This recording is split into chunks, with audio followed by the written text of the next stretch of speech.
Welcome back to the YouTube channel of IDPT, and today we're going to be talking about back pain. Specifically, what we're going to be talking about with back pain is the poorest explanation of why back pain exists and what we can do about it instead. And so what we want to do before we even discuss the topic today is talk about why back pain actually exists and the way that we treat it here at IDPT and how we get such amazing outcomes and how we do it so fast. And so the first concept that I want to introduce to you guys right away is something called equal and opposite reactions. So what that actually means is pretty simple, is if I put 50 pounds of force down into the ground, that 50 pounds of force are going to come back up through my body. And so what we like to do here at IDPT is look at someone's resting posture and their resting position. This gives us so much information as to what's actually happening when those equal and opposite reactions and those forces come back up through the body. And what we often see is that there's some type of pull or some type of rotation in someone's body causing those forces to come back up and basically torque or twist at their back. And so you can imagine if those forces aren't coming back up and being evenly distributed throughout the body, that's going to place stress and eventually pain into one spot of the body. And that's why we focus so heavily here on the ID realignment method, because what we're going to do is look at all the joint ranges of motion throughout the body and figure out where you're missing that rotation. So typically with back pain, that's going to be in the hip or the foot. And then what we do is just reverse that, give you that motion back, and what that typically does is causes a chain reaction where we straighten everything out. We're not getting that twist or turn throughout the back. And so here are some examples of how we take someone from a starting point when they're in usually a significant amount of pain back into their sport or back into the gym or doing whatever activity that they love. So here's a good example of that first step where we're working on all the tight muscles around the pelvis, mostly the glute muscles, because we know if these muscles are really tight, it's going to restrict motion at the pelvis. So if I want to make long-lasting changes deep into the pelvis, I need to undo this first. Here I'm mobilizing the actual hip because we know the hip sits in the socket, which is the pelvis. So we can get hip rotation back fast. And then from here, we're going to lay down a foundational exercise to reposition the pelvis.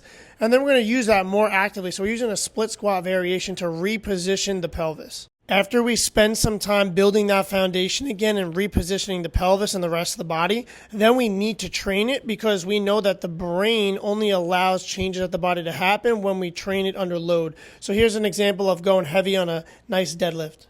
In these examples, you'll notice how we start lower level, and the reason we do that is to get rid of the muscular compression and allow us to get basically to the deeper levels of the human body so that we can actually undo root causes of issues. From there, what we're doing is slowly increasing the intensity of the exercises. And the reason we're doing that, number one, the exercises are what's actually going to get rid of the issue long term. But the reason we have to increase the difficulty is because the brain has to essentially accept these new ranges of motion, accept these new postures so that it actually sticks. That's why we're against a chiropractic, old school treatment of like just racking them and cracking them. Not that it doesn't help with some pain, but ultimately it's not going to stick because there's no brain-body connection. There's no neuromuscular connection. And so your body's always going to reverse.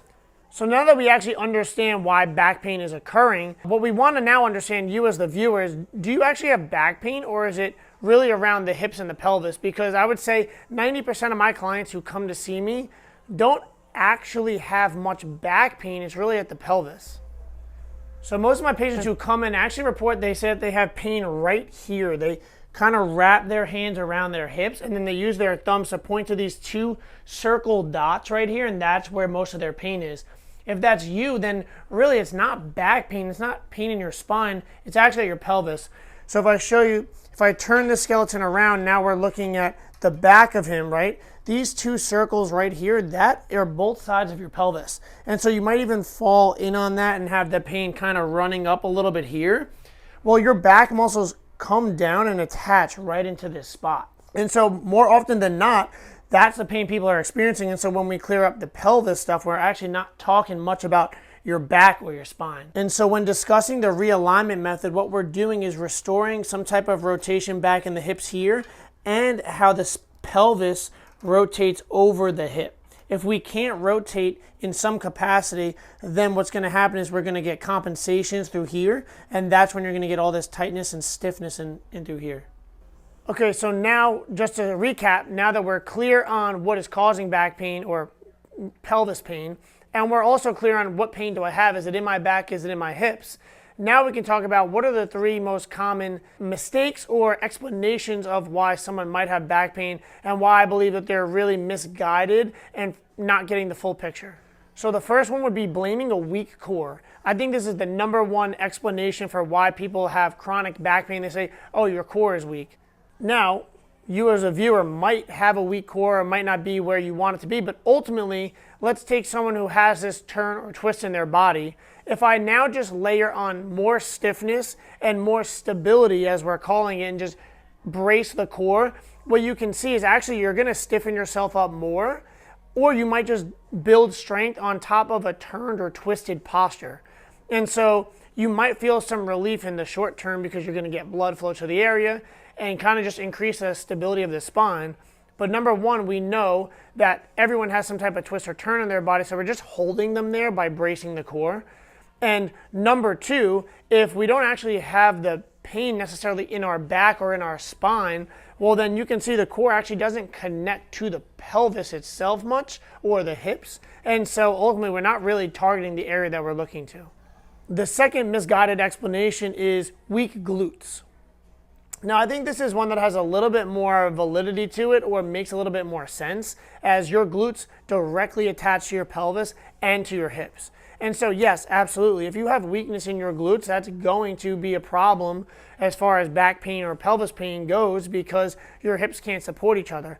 But again, more often than not, we have this twist or turn in the body. It's not because the glute is weak.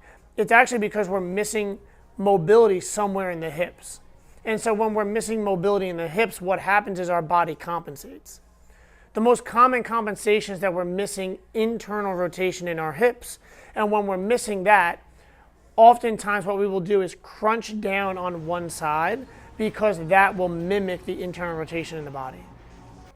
And so instead of thinking about weak glutes, let's think about limited rotation in the hips causing the weak glutes. And so instead of just blindly strengthening the glutes, let's get our range of motion back first and then strengthen around it. And last one that people will describe as weak is just weak back muscles, when quite frankly, it's almost always the opposite, and I'll explain why. Humans are bipedal, meaning we stand on 2 feet. And with gravity coming down, it actually pushes us forward. If we're pushed forward, you can see the top attachment and the bottom attachment of the low back muscles come closer together. If they come closer together, they're actually tighter or stronger than one might imagine. And so if we do exercises like back extensions or really heavy deadlifts to strengthen the back, what we're actually doing is pushing ourselves more forward and shortening and tightening those back muscles more. And so again, you might get blood flow to the area, and so short term, you're going to leave the gym and think that your back feels a bit better, but what you're going to notice is you're still going to have the chronic stiffness and the pain won't actually go away. It's because we're actually making the pattern and the process worse. And so what I'd recommend is, again, going back to getting more mobility in our hips first, but actually being able to shift ourselves backward more. So something like a barbell front squat, which would actually push you backward, would increase the space in the low back, which you would feel a lot more decompression and relief than you would by constantly jamming up and cranking on your back.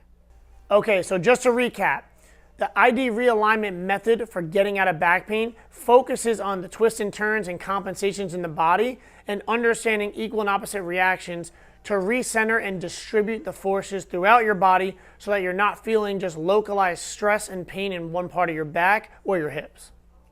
And the 3 most common explanations for back pain that I think are misguided are having a weak core, weak glutes, or weak low back muscles. And by understanding what we talked about prior, it makes total sense why those are misguided, and ultimately they won't get you out of pain long term.